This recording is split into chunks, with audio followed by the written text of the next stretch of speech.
of the presentation. We may not be able to get to every single question during the webinar itself. We only have an hour. However, we will make the commitment to make sure any questions we don't get to during, we will follow up on afterwards. Please feel free in the chat if you have a question for a specific panelist, include that, or if it's just a question for the group as a whole, include that in the chat. And as I said, if we don't get to them during, we'll most certainly get to them after.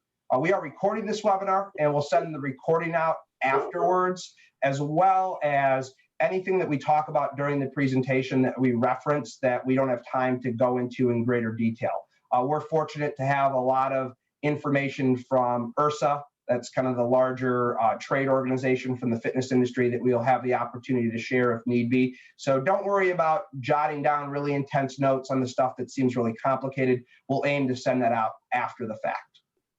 With that said, I want to launch into this, and I don't want to spend too much preamble on explaining the MFCA and the context for the town hall, but I think it's important that everybody understands a little bit more about the MFCA and a little bit more about why we're here right now before we get to the discussion.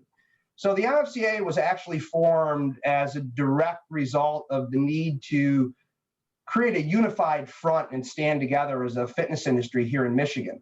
I've been in the fitness industry for over 22 years now. Stephen Todd's been in it longer than I have. And as an industry, many of you know, we have not really ever came together, and COVID allowed us this opportunity to come together. And our mission is to protect, promote, and foster the interests of all health and fitness business owners. We are an organization that is here for you, and we're here to serve you.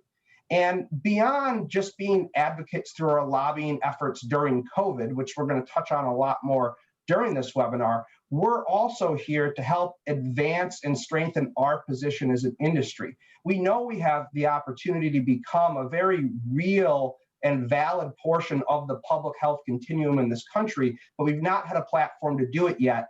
And a group like the MFCA, like IHRSA, and many of the other state trade organizations are moving us in that direction. So this is a very exciting time. We're going to spend some time talking about the pain points we faced during this period, but also some of the great things that came out of it.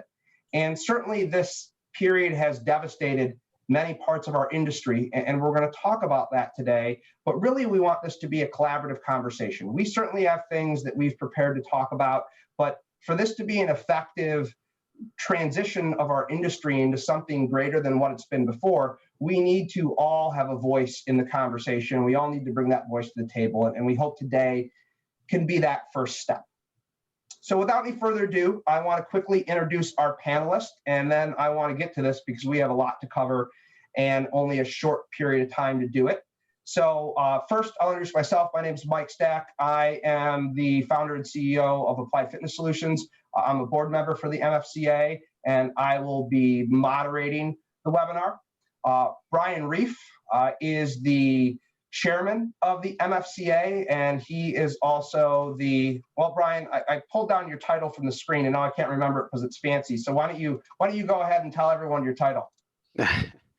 I'm the co-owner and CEO of PF Michigan Group, which is a Planet Fitness franchisee that owns and operates 51 locations, 45 of those locations here in Michigan. Great, thank you, Brian. And all right, I found my list with the many sheets on my screen. Next is Alyssa Tushman. She's the co-founder of Burn Fitness. They were founded in 2010.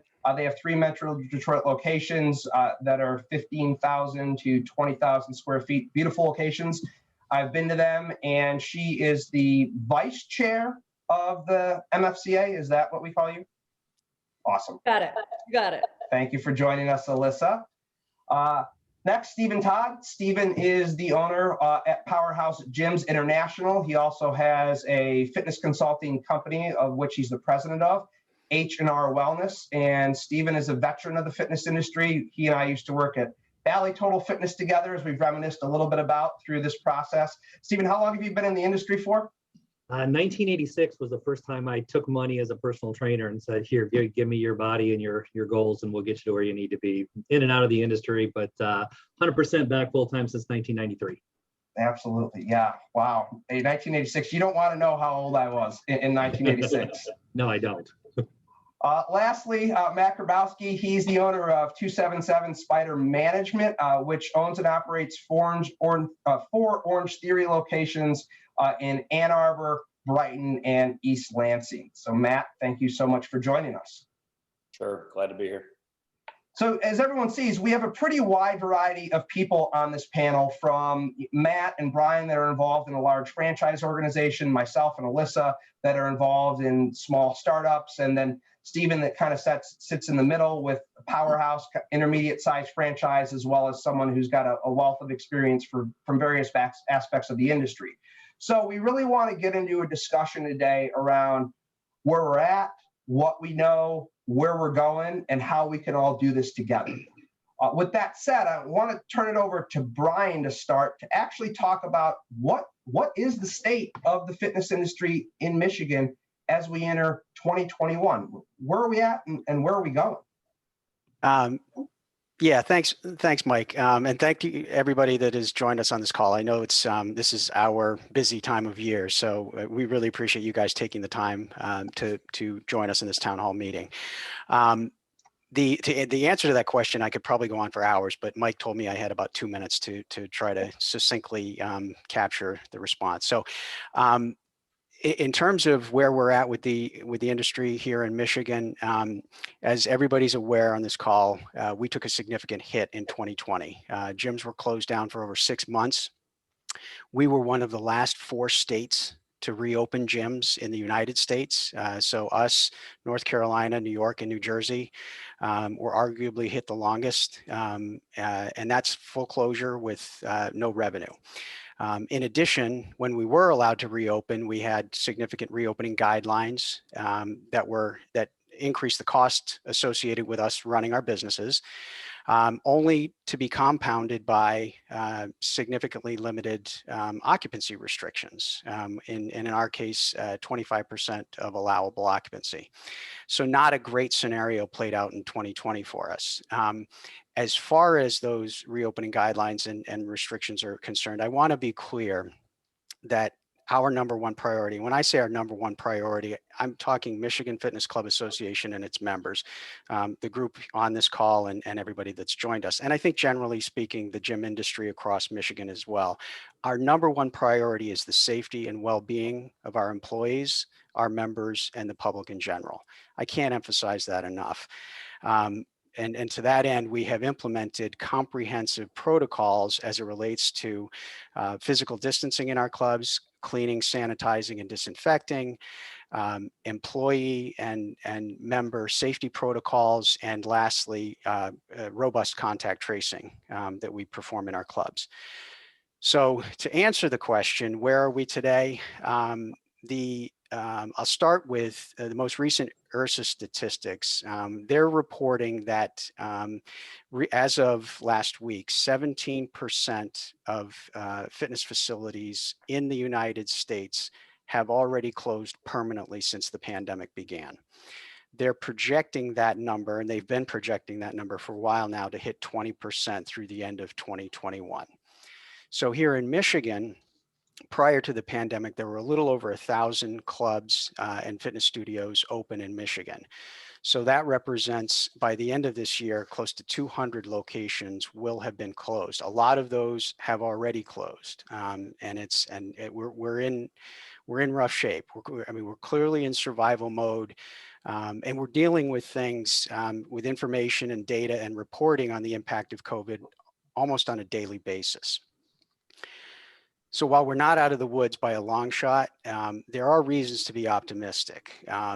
As everybody's well aware, several vaccinations have been approved, and Governor Whitmer and Dr. Caldoun have already embarked, as of December, on a very aggressive vaccination plan to get over 5 million vaccinations to Michiganders in the coming months. We won't see the overall impact of that for a while, but in the meantime, we continue to demonstrate that our protocols in following state guidelines and appropriate social distancing are working to make gyms and fitness studios safer. One of the most important statistics I can report out in terms of where we're at as an industry here in Michigan through December is the visit to virus ratio. So that's the number of positive COVID cases that are being reported as part of our contact tracing protocols against the number of check-ins at our member clubs. Through December, since reopening on September 6th, that represented a little over 5.5 million check-ins and a visit to virus ratio of 0.0058%. That's the equivalent of 1 in 17,000 check-ins coming into our clubs that are reporting that they were positive or COVID positive. And that includes members and our staff alike. That number again is 0.0058%. That's statistically zero. So I think and we continue to report that on a monthly basis. Finally, in terms of the question surrounding online and in-home fitness and the fate of brick and mortar, there's no reason to assume that that brick and mortar is going to be supplanted by online fitness. Our gyms have always been and will continue to be part of the health and wellness delivery system, and they play a vital role in that. And there are some shifts that have taken place, but as it relates to where we are and getting through this pandemic, I'm confident, this board is very confident that we get through this and we will be part of that system going forward. So I think we are as important as ever in terms of that health and wellness delivery system here in Michigan. Yeah, there are too many people with injuries. There are too many people that need it for their mental health. Not to say that there might not be a hybridization of the fitness model on some small level. There's people that, for travel purposes need that hybridization, but we're definitely predicting a big comeback. Certainly because of the fact that, as Brian mentioned, the visit to virus ratio, we're statistically at zero spread. And the air quality in our gyms is pretty much like breathing outside air. So, and we have proof of that. And so really we need a louder voice. And this, sorry to, start talking about other things, but I think it's really important that in order to achieve a louder voice, we need more members. I think it's really amazing what this association has achieved, only having gathered together since May. And so obviously we'll go in depth more. Well, Alyssa, I'm glad you said that, because Brian talked about some things that were pretty scary on some levels that we all know, and it's pain that we all have felt to a degree. But he also talked about some exciting and some encouraging things. And I think one of the things that I've observed from my perspective and that get people excited when I talk to them about it is the efforts that we've actually made to have a voice in Lansing. And you've been very much involved in that. Can you talk about the lobbying efforts of the MFCA and what that's actually doing to put our industry in a better position to not just survive right now, but also thrive in the future? Absolutely. One thing that's super encouraging, and I keep saying this, tweeting it, whatever it takes to get it out there, is health is not political. And so I think as an association, we've taken a very non-political stance. And so we have a lot of support on both sides of the aisle. And even though some of the politicians would like to get us embroiled in some of their arguments, we are about, as Brian mentioned, the health and safety of our members and our team. And so it's been really encouraging, like I said, to see both sides, participants from both sides, the legislators, even, everyone that talks to us is a fan of health, right? And in the beginning, it was very scary. We understood why we were closed.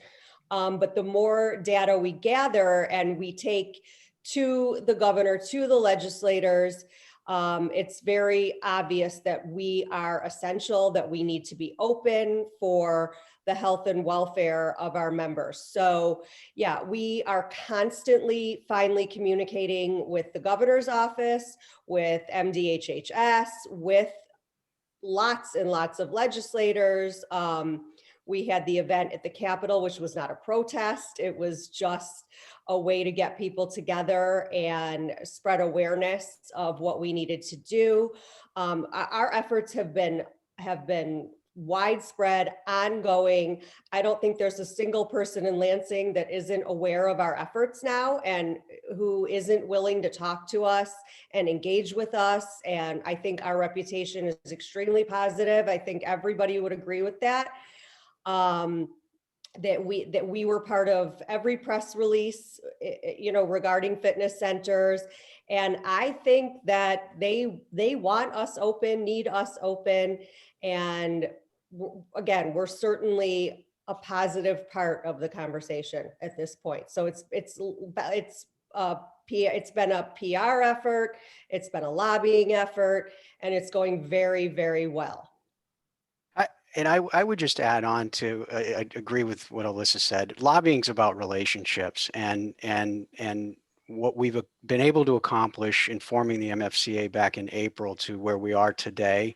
I can tell you we have got great relationships with Governor Whitmer and her staff, and I think that has played a vital role in some of the things that have played out in the last 4 or 5 months in terms not only just getting us reopened, but also staying open and understanding, weekly, daily, we have these relationships with the governor and her staff and other elected officials. So I want to just add on to what Alyssa had suggested, which is that lobbying effort is something that pays dividends, but it's over time, and it's really about building relationships. Right. I mean, we had a senator write an op-ed on our behalf, and that was wonderful. It means a lot to us. We have legislators working out in our clubs, so it's great. Yeah, and that relationship is built with the industry, with our organization. It's not with a logo. It's not with a specific, business that's on the call. The greatest threat to our business the past 12 months hasn't been the business down the street that's a different logo, that's the same product or service that I have. The biggest threat to my business the past 12 months is an existential threat that is something outside of the logo. But if we can come together as the industry and as a group and have that relationship with the political parties, that's where we get our traction. And don't you think it's something we've never done? Sorry, Mike, is really come together. Yeah. Well, that's exactly what I was going to say. Like, let's be clear of what's happened during the past 10, 11 months here. We talked with Sean Egan from Labor and Economic Opportunity, who a number of you may know from some of the briefings that he did. And he told us at the beginning of COVID, he didn't know who to call in the fitness industry. There's restaurant associations, there's other associations out there for businesses. He didn't know who to call. And he was at one of our meetings a couple weeks ago. And the fact that now the state has a direct hotline, if you will, to us, and to have these conversations collaboratively. Matt, I want to ask you, you actually had the opportunity to host a state senator at your Orange Theory location. And shortly after that, I'm not saying it's directly related to this, but certainly it contributed to it, the ban on group exercise got lifted. Why don't you talk a little bit about the senator's visit? Yeah, that came through. I mean, just so everyone's aware that when the MFCA was put together and we all started paying dues, like a chunk of that money goes to lobbying efforts. We're talking about them on the call today, but it's a huge part of what we do. And there's a relationship side, there's a monetary side too, right? So that's why it's important to have this association. Yes, I met with Senator Hertel. He is a state senator in the East Lansing area. He probably spent about 45 minutes in the facility. We got to know each other a little bit more, but he was concerned, and that was fantastic. He talked, he was just like, how is this working? How are you making ends meet? And I'm sure a lot of people on this call can relate to that, right? It's talking to landlords, trying to get deferred rent, trying to do what you can, trying to apply for the million grants, PPP money, all these things. Like, we're in survival mode. But that call, that talk, and I wanted to bring this up after some of the comments Brian made, but the rhetoric around fitness in the beginning was we were one of the worst, right? We were going to spread COVID like nobody else on everybody's reports, right, around the country. I got it in the beginning because we didn't know. But what we found over time was that we weren't the cause. And actually we were part of the solution because people that were working out were healthier and they had the ability to fight off COVID if they did get it. So going back to what Brian said, he said 1 in 17,000 people that come into your facility have been reported to have COVID, which is exactly right. So stated in other terms, that's 6 out of 100,000 people, right? And that does not mean that we spread COVID in our facilities. That just means somebody came in, they probably didn't have symptoms at the time. They called us after and said, hey, we had COVID. Okay, great. Well, we're masked up, we're 6 feet apart, we clean religiously, we all know that. So there's not this peer-to-peer spread like you see in these other categories. So I wanted to make that aware that what we're doing is safe. The other thing is that Michigan.gov via Michigan Medicine puts out a report every week that focuses on new and ongoing outbreaks within the state. So this is a state report. So not only are we telling you the data from our side, but we're giving it from the state verifies it as well. So the categories are long-term care, manufacturing, K-12. There's probably 30 of them, probably 20 actually. We are not even in our own category. We are lumped in with hair salons, spas, and nail salons. So, and even within that category, I just looked at it while we were on the call, there are no ongoing outbreaks, and there are 2 new clusters in this past week. So to put it in perspective, of the categories of the 20, that's the lowest one on there. I mean, we are statistically insignificant, not only by our own numbers, but by the governors and Michigan Medicine, Michigan.gov data too. So all of these numbers, I'm telling you, because it's exactly what I told to Senator Hertel, and it resonated with him. He saw how clean we were, the precautions we're taking. Alyssa also talked about air turnover in our facilities. We turn over air basically because we have, let's say we have, an RTU for every 1 ton per every 150 square feet or 200 square feet, whatever it is. That's probably double any restaurant, which turns over air more. And it's probably 4 or 5 times what like a normal office setting is. So this fresh air component, I think, is something that was missed. Now that's fresh air. We turn over supply air, which is a blended air, over probably 12 times an hour. So I think the combination of healthy people turning over the air, all the cleaning and precautions we've done it safely. And I think that's the message we need to get out to our members, our people, to gain confidence in them coming back. Absolutely, which is why we need, so again, we established this association in order to achieve a louder voice as a unit. So, and I think we've done an unbelievable job. However, I think we need hundreds and hundreds more members in order to really be more like the restaurants, more like the salons, more like, are we going to be the airlines? Maybe not, but that should be our goal, right? I mean, let's go big or go home, all in. We are all in. And I also want people to know that we won't stop at just being open at 100%. We have all kinds of goals. I mean, the restaurants have been around, have had their associations forever, and they're not going away. Eventually, would we like to have the goal of having memberships covered by FSA, HSA, tax credit? Yes, because health is essential. Can you imagine how different the death numbers, the death toll would be if everyone's underlying health had looked different at the beginning of this? I mean, and then when the pandemic started, activity was down 30, 50% because people were at home on their sofas eating. I mean, can you imagine if everybody's underlying health were good? I mean, it's just unbelievable to me. Obesity actually today is at an all-time high. It's just, I don't know. I mean, I can't speak for everyone, but most of us went into this because we care about people, because we care about people's health and well-being. I mean, I'm a cancer survivor. Everybody on this call knows that. At 27, I was diagnosed with advanced breast cancer. That's why I did this. This is my way of giving back. So this is a unique opportunity to bring all of us together and make a real difference, and for gyms and fitness centers of all sizes, whether you're 2,000 square feet or 100,000 square feet. We need everyone to help us and become a part of this. You know, what was really odd in the beginning of this was to take a look at the infection rate by state or by region, and then take a look at the death rate. You know, you can pick up any magazine that does a cute little article about the unhealthiest cities in America, and you know, to fact or fiction, Southeast Michigan, you know, routinely is on the top of the list or near the top of the list.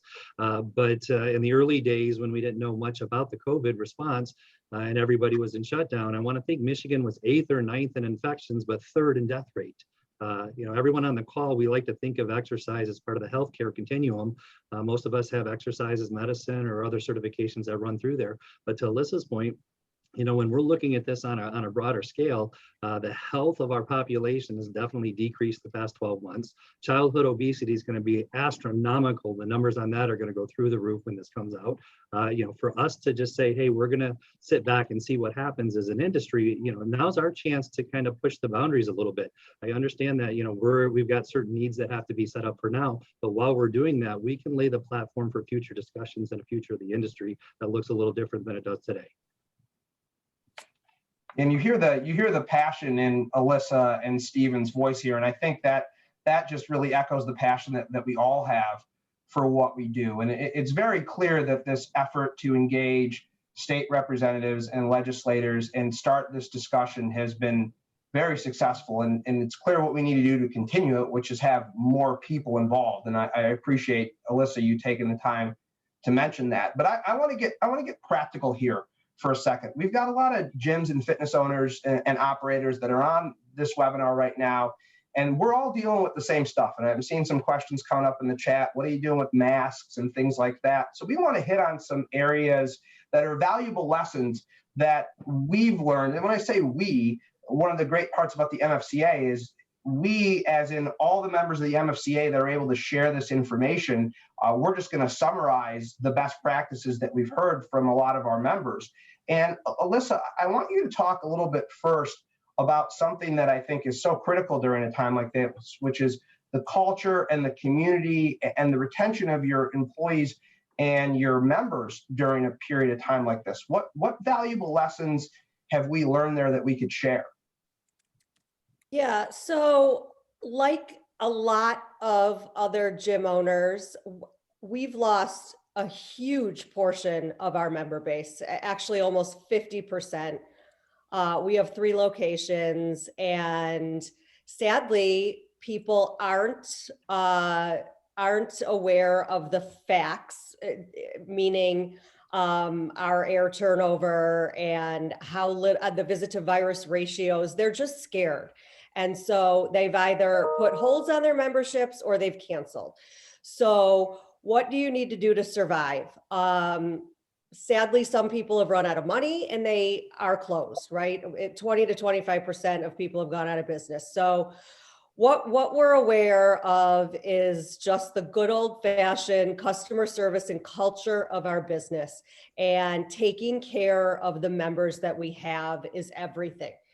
And our best marketing tools and our best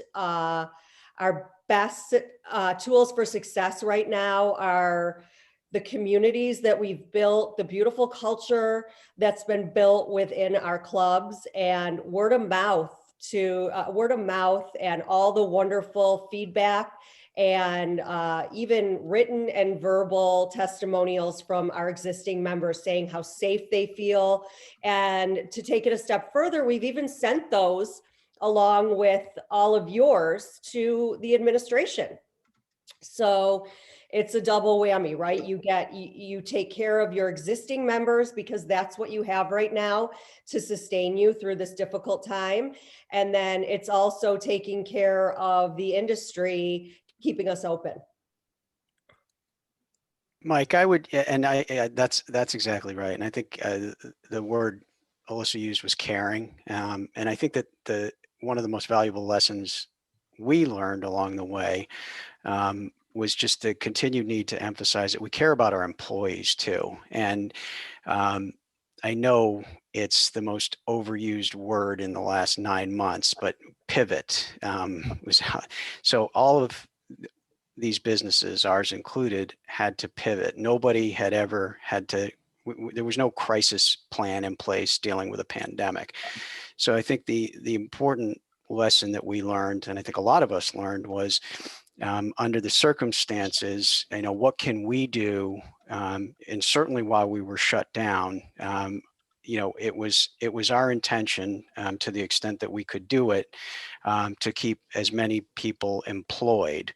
And in doing so, we had to go back and pivot and look at, well, your job description was a member services rep in a club, or a better example would be a general manager in a club, and so you were responsible for day-to-day operations. Well, you don't have a club to go to, so what are we doing? So we took the time to understand that there were things that we could do during the shutdown, but at the end of the day, it wasn't about busy work. It was about doing things that were meaningful for us. And we had no idea when we were shut down on March 16th. I can tell you right now, I thought maybe 2 months. We had no idea we were going to be shut down for 6 months. So it was, it lasted obviously longer, but the idea was during that shutdown, okay, we're probably going to be shut down for 2 months. What can we do? And ultimately what we ended up doing with our employees and our company and team members was finding things that were meaningful to the community. And a large part of what we ended up doing was, what can we do to help out during the pandemic? I mean, we had people writing letters to people that were shut in hospitals, just, care letters.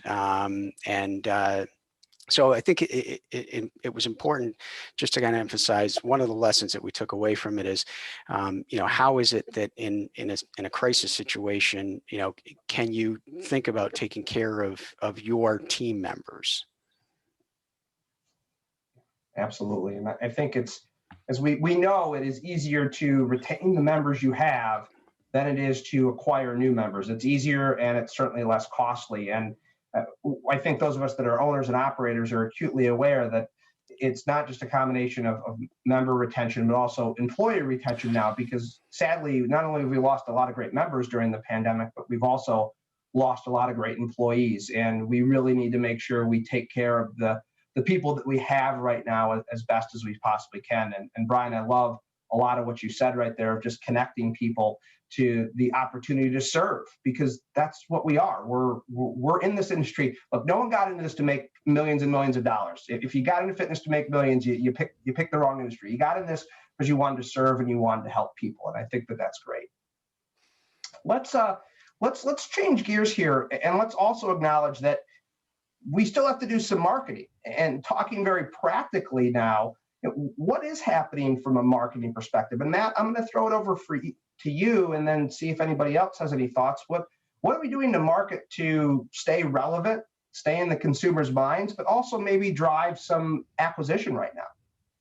Yeah, good question. I think for a long time, all of us, the first thing we did back in March and April was to shut any marketing spend off that we could, because we didn't know how long it would last, right? And then the industry, when you start seeing some glimmers of hope, you want to put some marketing spend to it. So, I think right now what we're doing, I'll speak to that, is we're doing a percentage of what we would have done last January. I think it's important to be in the sphere of marketing to let people know that you're still open, that you're doing it safely. I mean, those are the main messages you want to get across. So I'm just throwing out percentages, but if you're 25 to 50% of your marketing spend from January of last year, or some ratio of that, you need to be out there, you need to be relevant. So paid social obviously is a great way to do that, have targeted demographics around that. And we really focus on some of the stuff Alyssa was talking about, right? Like comments from various members, or like, we feel more safe coming here than we do going to a restaurant. Like, those things resonate, right? So if a member is maybe on the edge of coming back or not, right, rejoining, something like that could put them over the top, right? A friend that says, hey, they're doing it safely and I feel really safe through that. So getting that message out, I think, is the best thing to do right now, because you're not going to get the masses back right now. You're going to get those people that are not the early adopters, or the people that are your loyalists, but you're going to get the people that are kind of on the edge. So whatever you can do to focus your efforts around that is what I would highly recommend. And again, just to stay relevant through this, because there are people looking for fitness options right now. We've seen definitely a younger trend of members joining, right? They feel safer. In our intros, or our signups have definitely been geared to that. So how can you focus on that core group of people, moving forward over the next few months until we are vaccinated, bigger populations vaccinated more, and we kind of get back to normal. Absolutely. Brian, do you have any observations from the PF side of things? We know after every mile I drive down the freeway, I see a Planet Fitness billboard. So I know you guys are out there. I don't even know how you do it with the billboards, because you're always adding clubs, and you just see there's a number and then there's a slash and a new club. So you guys are doing a lot of marketing. Tell us a little bit more about how you guys are viewing it. Yeah, no, we're right in line with what Matt suggested, which is we're open, but we're still in the teeth of this pandemic, and so the idea of spending anywhere near what we normally spend in the middle of a public health crisis, it doesn't make financial sense. We too feel like leveraging some of those less expensive channels like social media are the right place to be. Matt touched on it as well. The people that are your members today that are visiting the clubs, and the ones who fit the risk profile to come in and sign up for a membership, maybe a first-time member at your location, they are your single best form of advertising. Their word of mouth is priceless. So for us, it really and this is marketing 101, is you take care of your best customers. They're the ones that are in the gym, and not suggesting that they're going to go out there and say, Planet Fitness, for example, it's the safest place in the world, but they will share their experience. And I do think that that's very valuable, because what we're attempting to do right now, Mike, as you suggested, was we're not really in acquisition mode right now. We're trying, we use survival mode, and really for all intents and purposes, it is survival mode until we get the restrictions lifted. And Governor Whitmer moves the state to level 6 post-pandemic. It's going to be very hard to justify spending a ton of money on advertising, but you do need to keep the lights on. Absolutely.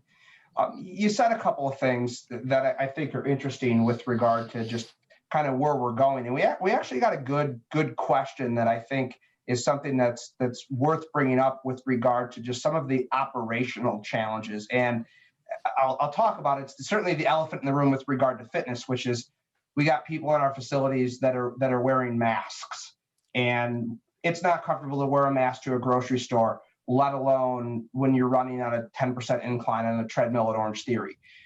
I'm curious, and I'll just throw this out to the group as a whole, because I don't think there's a perfect answer. How are you guys handling those conversations with members around masks? Because I know that puts our staff in rough spots, but they're conversations we have to have. How are we doing it? So I can't speak for everyone, but it is what it is.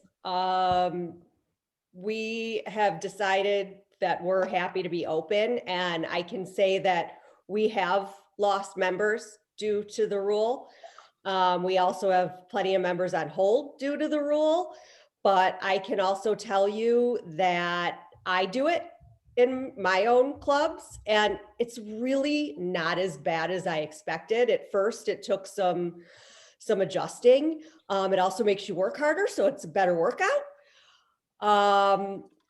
you always have to look for the silver lining. You just do. And until it gets lifted, which by the way, we are working on, the vaccines are getting disseminated. We have to do what we have to do to stay open, stay in business, and stay safe. I mean, we don't always like the rules, but we're following them. Anybody else is free to chime in. Yeah, I think for us it's consistency, and it's not, no, I don't think anybody likes it, but it's part of an executive order and it's required. So I think the single biggest piece of advice I can give is just make sure that your staff are consistent about it. The biggest problem you're going to have is, you have, certain shifts that are enforcing the policy, and then you have other shifts that are not enforcing the policy, and that sends a very confusing message to your members. So you have to be consistent about policing it. That's a great point. Yeah, absolutely. And it is a challenge, and it is uncomfortable conversations. And I'll say for my part, I'm sure we've all done it. We've actually had to train and role play with our employees in some cases how to have those difficult conversations, because in a lot of cases, it's not us as owners and operators who've been in the industry for years that have to have that conversation. It's your 22-year-old receptionist who, if you haven't had that conversation with him or her ahead of time, that's going to be a tough spot to put them in. Yeah. Oh, sorry, Brian, go ahead. No, that you're exactly right. It's nobody likes confrontation, and it does. We at Planet Fitness go through very extensive training with our employees, and we have specific training in place as it relates to dealing with policies, and the mask policy specifically that was developed as part of our reopening playbook. So, absolutely. I want to dive a little bit into operations. We've hit on some things earlier. Matt sounds like he's a mechanical engineer with all of his knowledge of HVAC systems that he dropped earlier. We've certainly all learned a lot about air exchanges and MERV 13 filters and everything throughout this. But there's all kinds of different aspects to operations to consider in terms of the physical plant of your facility. So Stephen, can you talk a little bit about some of the best operational practices that we've learned during the past 10, 11 months? Yeah, sure. And what we've learned is going to change as we learn more, and as the restrictions hopefully get lifted. But I think back to the early days when we were still shut down, and as Brian mentioned, you're going through the club and you're trying to have a purposeful employee visit. So you're trying to either clean the club, and then the club's clean, then you're re-racking weights, you're restructuring things. There's the mandates that come down. So you have to have space, you have to have all these things that are going to be kind of a black and white issue. As a gym owner, you're going to get into a gray area where there's a million different gizmos and gadgets that you could buy operationally. You can spend a lot of money to try and be more compliant, if you will, to Matt's thing about air quality and changing. And, those are all important things. You can buy new units to do all of that. So, I approached it more from let's walk through our building and what are some physical things that we need to help people feel safe? What are some physical things we need to help the member experience and to help our employees feel comfortable coming to work? And so we go through our list with that. And then I went through there and I said, what are some things we need for emotional reasons? They may not necessarily drive the most physically safe or clean environment, but if emotionally it makes a member feel comfortable, then great. Maybe it's worth some capital investment that we run through there. We've invested in things like AirFix technology, Pure 3, eMist. There's a long list of them, like I mentioned, that we could go through that are little gizmos and gadgets, and many of them, the science is there. So if you want to follow the science, you can. To Matt and Brian's point about air quality, there's a real simple thing you can do as a gym owner on this call. Go to your HVAC unit, take it from auto and put it on. Make sure that fan runs 24/7 nonstop. Change your filters on a regular basis. If you want to upgrade to an active pure filter, we went out and researched a couple different things. Active pure technology happens to be what they use for NASA on the space shuttle. So we said, hey, you know what? Physically, do we need a space shuttle filter? Probably not, but emotionally, if we point to a big box, say, here it is, and tell a prospective customer or a returning customer, hey, we have this. If it's good enough for our astronauts, it's good enough for you. It fills an emotional need at that point in time. Don't overlook the obvious though. What is your check-in? Do you have to have a card? Same thing, if you're buying a water, do you have to have cash? Can we bill a card on file? There's all these little things. So, part of what I did was I just walked through the club as a member, said, how do I enter the building? How do I work out? What do I do? How does my locker experience look? Because in the early days, we didn't have locker rooms. And then how do I leave the building? And then same thing from an employee. When I walk in the building as an employee, what does my day look like? And I just broke it down to physical reasons to buy things, emotional reasons to buy things, and put those on a cost to benefit ratio. Everybody's going to have a different size building, but there are some simple things you can do. I will tell you our internal marketing, the two biggest things that came back from our internal research, number one, people wanted to see other people cleaning. To Alyssa's point, they wanted that consistency. So they want to come in, they want to see people wearing masks, they want to see people spaced, and they want to see employees walking around cleaning equipment. That was a big high mark for them. The other thing was the smell. Oddly enough, our internal research kept talking about the smell. So everyone on this call knows we can go dump a bunch of bleach and do a couple of things to change how it smells, but it's an important thing to the customer. It doesn't matter whether it's important to me, it's important to my customer. So indirectly and directly, it affects how they view the customer experience that they're going to have here. So, but depending on the size of the box, you could spend an enormous amount of money. Don't overlook the obvious. There's some simple things you can do to help increase your air quality and increase your cleanliness. And I realize that that's a lot of stuff. That's a lot of technical stuff. And we've all became experts in areas I think we never thought we would ever have to learn prior to last March. I will say that one thing that the MFCA is going to start, because we realize it's an important thing to keep these discussions going, is a closed Facebook group for all of our members. All of our member gyms that are a part of the MFCA will have the opportunity to be in a closed Facebook group where people like Stephen, Brian, Matt, Alyssa, myself will be on there and be able to actually answer some of these questions. So if you couldn't jot down all 900 things that Stephen suggested there, we will have the opportunity for there to be a forum for you to be able to engage with us and get some of this information. And I think one of the reasons that we've succeeded as an association is that we've pooled our efforts. We've collaborated rather than just doing stuff in silos, hoping that it works out. So I think I encourage everyone that if they want more information, there's going to be a vehicle and a forum for that.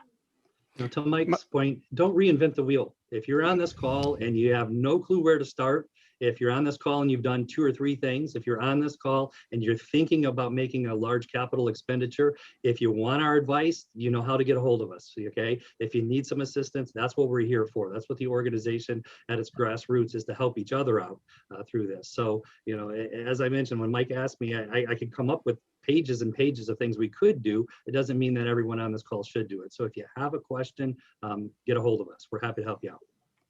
I was going to say, Mike, this is probably an opportune time to share with everybody the MyOSHA Ambassador Program. They have done, through Leo as well, they've done a very thorough job putting together this ambassador program, which is essentially a checklist of all the items that are tied to the state mandate in terms of reopening guidelines. It's a very simple process.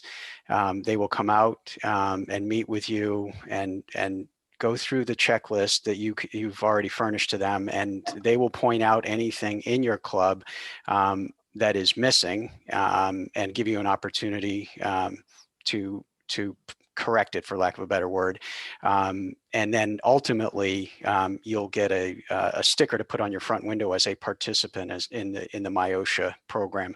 I hate to say it's dumbing it down, but it really is a lot of the requirements. And as Stephen said, we have a 95-page playbook for Planet Fitness. Powerhouse probably has a similar playbook. Orange Theory, I know, has a similar playbook. There are probably thousands of pages of things that we're doing. Most of them are similar, but there are a lot of things you can do. I think what I like about the MyOSHA Ambassador Program is they've really boiled it down to the things that are essential for you to make your gym a safer place. And Mike, maybe we can put up a link at some point to that ambassador program. Yep. And another thing I think we should point out is a list of benefits to joining the Michigan Fitness Club Association. One of them being a free membership to SBA Michigan, SBAM. And I'm sure a lot of places have questions about where you can get grants, exactly how to file, which grants are available to what size fitness facilities, and SBA Michigan is a great source for that, the rules, every new piece of information that comes out. And so if you join the MFCA, you get a free membership there. There's all kinds of discount codes to vendors that are available. So there are a lot of great benefits to joining the MFCA as well. Yeah, and the list goes on. We're going to add them over time. I do want to circle back to one thing Brian said about the COVID Ambassador Program. It is not a punitive thing. It is not a regulatory thing. I've had it done at all 3 of my locations. Alyssa is having her 3rd done today. Brian's had it done. Matt's had it done. Stephen, have some powerhouses had it done yet? Yeah. Yep. Yeah. And it's not even a state employee. It's a employee from NSF. And it's almost a cheat code, if you will, to help you develop your COVID protocols if you haven't already done them or you're looking for that reassurance. And you get a cool sticker that you get to put on your door that I do think does serve as just a little bit of reassurance that you're going the extra mile, and it's free. Right. Guys, we're coming up on time here, and I do want to say that I've seen a lot of great questions. We will make sure we get to any of the questions that we haven't got to during the webinar afterwards. Give us a couple of days to get through them, but we will certainly make sure we get to all of you. There certainly is other opportunities to reach out, but we've hit on this several times during, but what can people do? And maybe Alyssa, I'll throw this to you. For those of you that are out there that are listening, that are inspired and motivated and going, all right, we're finally doing something as an industry. We're finally at the table and we have a voice. What can the gym owner or operator do that's out there right now that wants to get more involved and really wants to help us advance our cause? Well, I think you should join us. That's simple. That's an easy answer. Yeah. No, seriously, because I think that there are a lot of people, and I know I ask all of you questions all the time about what to do, because it's a confusing time. And even as long as all of us have, as long or as short a period as we've been in the industry, this is an unprecedented time. And we're facing challenges that we've never faced before. And we have questions that maybe we can't even answer, and we have to just sort of figure it out, but we can at least figure it out together. And again, I just to reiterate, take care of your members, take care of your team, so that we can all take care of each other. And I think that health is essential, and I'll never stop saying it. Exercise is medicine. One thing that's been so interesting during this time is how much evidence keeps mounting to prove that point. I mean, Henry Ford did a study. There are so many studies, study after study in state after state, saying how important it is that you take care of your body. You only get one. And so taking care of our people, taking care of each other, taking care of our members is more important than ever. I'm sure someone else has something to add, but that's really what is so important. And it's been highlighted during this time more than ever. Yeah, I mean, I agree. I think join. I mean, it's pretty simple. We will have a much stronger voice the more people and the more industry constituents that we have involved in this association. There, it's just it's just a mathematical formula. The more the more firepower we have, the better off we're going to be as it relates to our lobbying efforts. And as we said early on, as Mike shared with you, reopening was just scratching the surface in terms of our lobbying efforts. We have, we are absolutely advocating on behalf of the gym industry here in Michigan, and fostering the growth of that industry and protecting what we have already developed in this industry. But the fight's not over, and it's not over when the COVID pandemic is over. I can tell you that by a long shot. Stephen, you've been in this industry longer than the rest of us. What do you think about, not to age you? Sure. What do you think about this? The fact that we've got Planet Fitness, Orange Theory, Powerhouse, Burn, AFS all on a call at the same time. This is not something that happened back in the mid-90s. What do you think about where we're at? I think it's a good sign. I think it's a promising sign that as an industry, we can help right our own, if you will. A lot of times it's the tail wagging the dog. There's a big box chain that's on a national scale. I think the days of having, that be where they're going to dictate the trend of the industry. I think the industry, started turning around, and we could even go back to pre-pandemic with just the explosion of the boutique fitness and all the other stuff. So I think it's important that we realize that exercise is medicine. To Alyssa's point, that health and fitness are an integral part of any healthy lifestyle, whether we want to have the ability to build HSAs in the future or what. But I think it's a good time for us to reevaluate what are the core principles that we want to have as an industry, and how do we structure those moving forward. But to come together and realize that the biggest threat to my business isn't a logo down the street from a different paycheck or a different company. The biggest threat is something that's bigger than that. The valuable information I've derived from talking to so many other people. I've been in the industry forever, it seems like, but I'm still learning. Well said. Well, everyone, we're coming up on 2 o'clock, and I want to be respectful of everyone's time.